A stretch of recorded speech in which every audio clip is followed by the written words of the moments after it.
ibang balita, muling tiniyak ni Pangulong Aquino ang pagsusulong ng usapin ukol sa West Philippine Sea na namamagitan naman sa Pilipinas at China.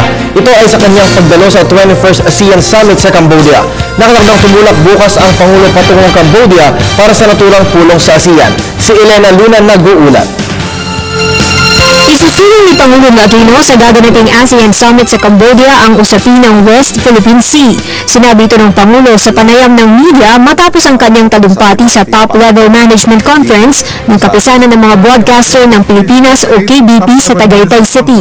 Gusto natin magkaroon sana ng mas matibay na consensus, mapamadali, yung tinatawag na Code of Conduct to implement the Declaration of Conduct, no?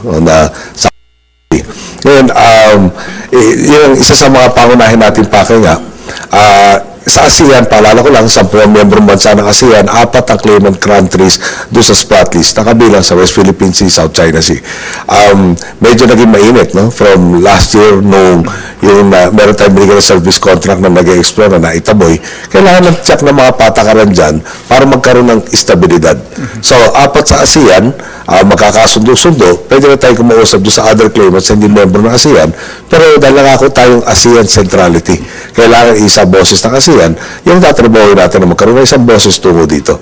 Nauna nang sinabi ng Department of Foreign Affairs na maaaring gawin ito ng Pangulo sa plenary at retreat sessions ng mga leaders ng ASEAN sa gagawing summit. Ayon sa Pangulo, ang pagkakaroon ng iisang tinig ng mga miyembro ng ASEAN ay mahalaga rin para sa mga dialogue partners ng asosasyon. Kabilang sa mga dialogue partners ng ASEAN ay ang mga bansang Amerika, Japan, Korea, India, New Zealand, Australia at Russia.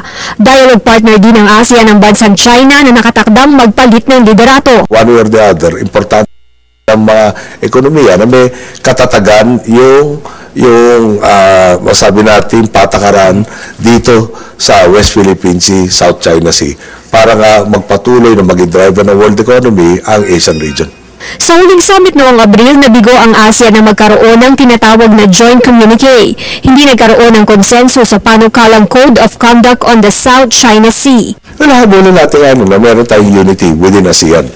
Pero every country will have to weigh their interests and will be guided by their country's interests as we are being guided by our country's interests. Sa Sabado, ang alis ng bansa ng Pangulo para pumuntang Cambodia. Para sa Telebisyon ng Bayan, Elena Luna, Tagaytay City.